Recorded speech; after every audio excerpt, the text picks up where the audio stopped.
Hi, it's Fias Tarot. Hello, Gemini placements. This is your reading patungkol sa current person mo and the past person. Okay, so syempre, again, before tayo mag-start, kung hindi ka pa nakakapag-subscribe, please do subscribe and hit the notification bell para lagi po tayo maging updated sa mga mangyayari pa lang. And again, kung may tanong po pagdating sa private reading and sa ating mga charms, just message me.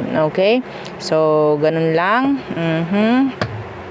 So, again, meron tayong yung pangtanggal ng blockages mo para pumasok ng maganda ang mga biyaya, mga opportunities. Yan.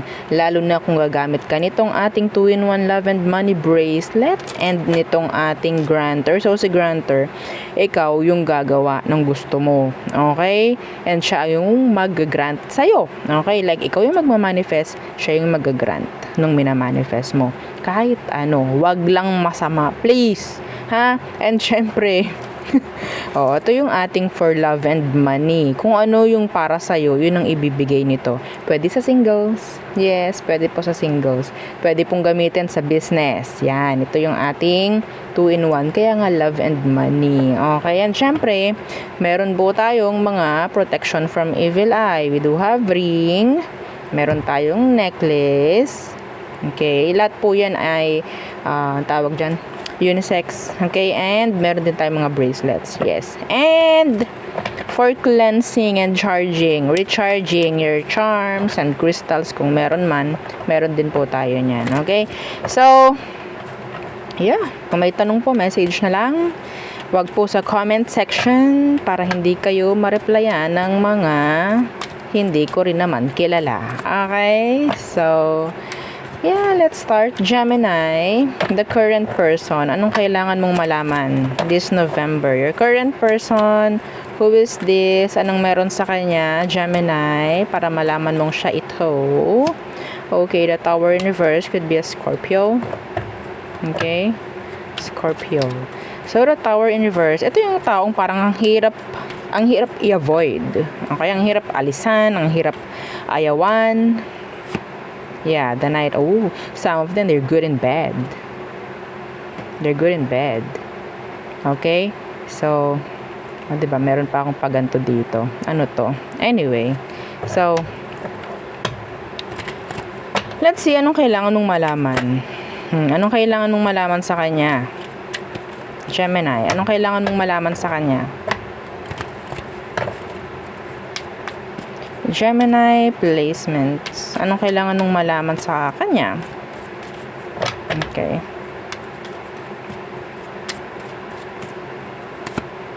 The Four of Pentacles Universe. Iba po dito ha. Itong taong to, sa tingin ko may sabihin natin wala siyang direction, lalo na pagdating sa pamemera. Hindi sila magaling or okay humawak, no? Okay, parang laging labas, parang ganyan. What's with that? Some of them, they have vices like bisyo, no? Ano tong Four of Pentacles na naka-reversed? The Five of Swords in reverse. May nakukuha akong energy sa kanya na they're too materialistic. Yes. The Wheel of Fortune in reverse and the Knight of Pentacles. Yeah, magastos. Hindi ko alam kung ito yung pwedeng nagbibigay sa iyo, no, ng hirap pagdating sa pamemera mo, itong taong to. Well, makikita mo naman yun, okay? Kasi yung energy nila, they're just like a knight. They're just a knight. Knight of Wands. Ito yung taong talagang playful lang. Wala dyan yung pagsiseryoso. Puro chuk-chak Chinese lang, doon sila magaling, parang ganyan. Anyway, hindi naman to para sa lahat. So, kung nakaka-resonate ka, edi pakinggan mo itong reading. Kung hindi man, well, better luck next time, no? So, yeah, the Two of Cups is here. Okay. So, nandoon yung energy talaga ng mahirap i-avoid, mahirap alisan, strong connection na meron, no? Okay, so yeah, materialistic. The Nine of Pentacles in reverse. So, tingnan natin. Ano ba talaga ang emosyon? Or anong tingin sa'yo nitong taong to? Anong tingin niya sa'yo, Gemini? Anong tingin niya sa'yo? The Three of Wands. Some of you, tingin ng taong to sa'yo is somebody na talagang mahaba ang pasensya. Oo. Okay? Mahaba ang pasensya. Some of you, ikaw itong tahimik. Nakikigo with the flow sa kanya. Mga ganong bagay. Yan. And the Six of Swords universe. Nakikigo with the flow sa kanya even though yung nakakagawa sila ng hindi na tama. Parang ganyan. Parang yung energy is like nagpalaki ka ng bata na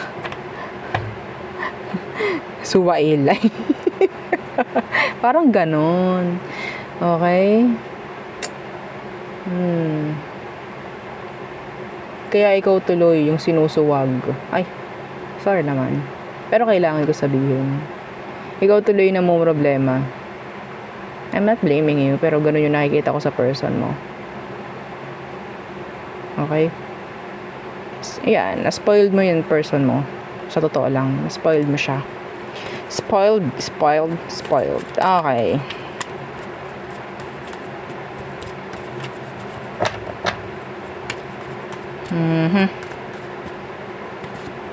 Yeah, the Hierophant universe. So, merong mali sa takbo ng connection ninyo, nitong taong to. Kasi pwedeng ang nagiging resulta is, yes, nagko-commit ako kasi sa kanya, pero wrong Wrong. Opo. Nagko-commit ako sa kanya, pero hindi dapat ganito. Kasi meron kaming relasyon kaya dapat sundin ko siya. This is BS. Okay? Your person is BS. Walang mangyayari dyan. Sa totoo lang. Uunahan na kita. Okay? Kung iintindihin mo yung pagiging immature ng tao, walang mangyayari dyan. Baka sakali, baka ganito, ganyan, baka may mabago. Well, sinasayang mo lang lahat. Okay? Sinasayang mo lang lahat.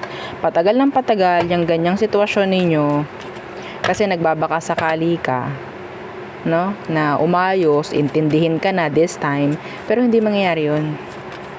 Yes, lalo mong pinapalala. Okay? Iniintindi mo yung mali niya, well, isipin niya, iintindihin mo lang siya ng iintindihin. Pero ikaw, yung gusto mong mangyari is, makinig siya sa'yo.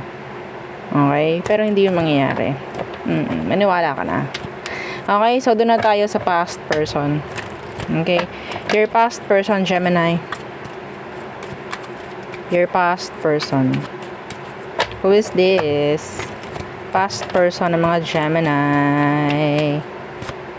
Okay. The bitter. The water sign. The bitter person. Okay. So, they're bitter. Your bitter ex. The Six of Cups universe. Some of you, hindi ka pa rin nakaka-move on from them or sila sa'yo. Okay? They gave you a lot of trauma. A lot. Okay? Six of Cups universe. Some of them, pwedeng nanggaling sila sa broken family. Maraming issue itong taong to. Kaya marami ring na-provide na trauma sa'yo, itong taong to. Okay, see? The Five of Cups. You have a lot of regrets. A lot. Okay, nag-expect ka sa kanya actually. Nag-expect ka sa taong to ng mahabang pagsasama, maayos na pagsasama. Pero tingnan natin anong kailangan mong malaman sa kanya ngayon. Okay, the embodied water placements, water sign placements, okay? This could be a Cancer, Scorpio, and a Pisces. Okay, so ano bang meron? Anong kailangan mong malaman sa kanya ngayon, Gemini? Okay, the Wheel of Fortune. What's with that Wheel of Fortune? The Four of Pentacles. Okay, eto kung hindi kayo nagko-connect nitong taong to, isang mensahe para sa'yo.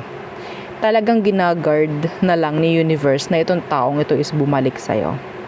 Okay? Ginagard ka na lang ni universe na hindi na bumalik sa'yo itong taong to. Yes. So, ang kailangan nyong malaman sa kanya, sa ngayon, okay? Some of them, focus nila is pagsasave. maybe more on money. Okay? Yan ang nakikita ko. Parang pinipili nilang mas maging okay ngayon. Yeah. Hindi ko alam kung paano. Anong meron. So, anong tingin niya sa'yo ngayon, Gemini? Anong tingin ng taong to sa'yo ngayon? Anong tingin sa'yo ng ex mo, Gemini? Oo. Ngayong ikaw na nakikinig, anong tingin niya mismo ngayon sa'yo? Ten of Swords in reversed. So, meron pa rin kayong something na hindi na tapos. Okay? Tingin nito sa'yo is pwedeng hindi ka pa rin totally okay. Hindi ka pa rin totally healed. Yeah. The Queen of Wands in reversed. Hindi ka pa rin okay. Yan ang tingin niya sa'yo, ha? Hindi ko sinabing yan ka. Yan ang tingin niya sa'yo. Yes, wala ka pang nasisimulan, ganto, ganyan. You're still a bitch. Some of you, this person is blaming you. They are angry, daming hatred from the person. I don't know why, ha? I don't know. Kasi they're bitter. They're bitter. They're holding back. Some of you, Gemini, pwedeng ang hugot ng taong to is ikaw ang may kasalanan dito. They are bitter. Okay? Nagsayang siya sa'yo. Some of you, kailangan yung marinig yun. Okay? Hindi yung, yes, this is your reading, so ikaw yung bida, hindi ka masama. No. Kapag nakikita ko may something, babasahin ko talaga yung sasabihin ko talaga. No? Kung meron kang something na ginawa sa taong to, parang feeling ko, nakikita ko na meron kang ginawa, sasabihin ko. Hindi naman dapat laging, okay, reading mo to, so bida ka rito, mabait ka rito. No, that's BS reading. No, that's a BS reading. Oo, so,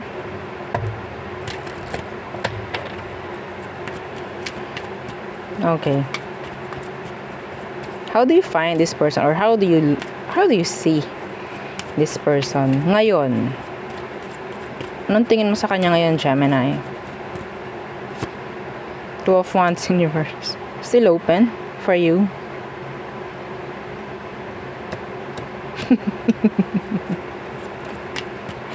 Yan ang tingin mo. Bukas pa sila. Bukas pa rin siya para sa'yo. Yeah. Oo. Yan ang tingin mo. Bukas pa rin yan para sa akin. Some of you, meron ditong third party involvement. I think some of you, itong taong binabasa natin is a third party. A third party, still hoping, still parang kawawa pagdating sa'yo. Ay, habol-habol sa akin yan. Ganyan yung naririnig ko sa iba sa inyo, Gemini. Okay? Ang daming insecurities ng taong to. Ang dami niyang nasayang.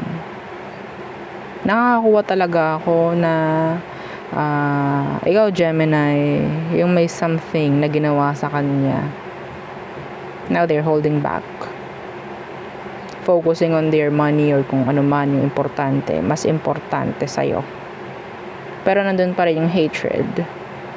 I'm sorry, So, sa mga naka-resonate, well, makinig ka.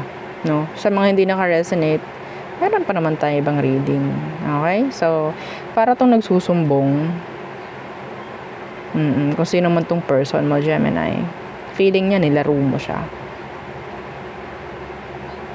Feeling betrayed.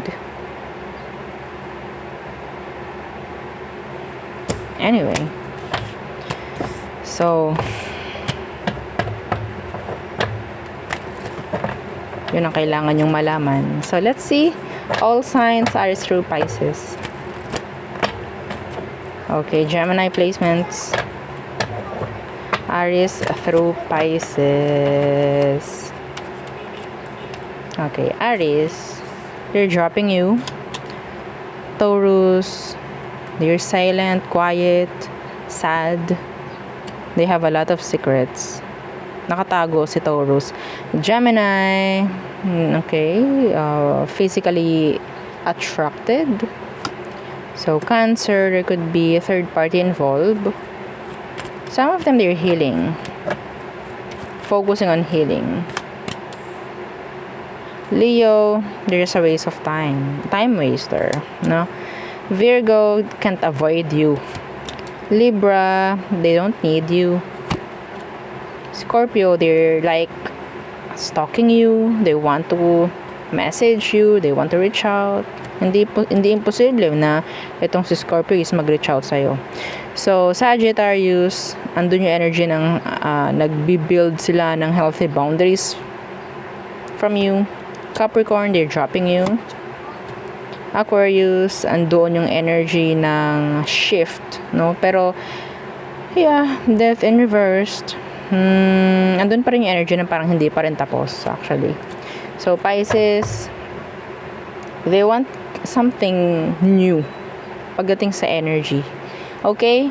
So, there, yun ang aking reading for you, Gemini placements. Again, please don't forget to like, share, and subscribe, and follow our FB page, and yung ating second YouTube channel na nasa description box below. Again, thank you. Goodbye.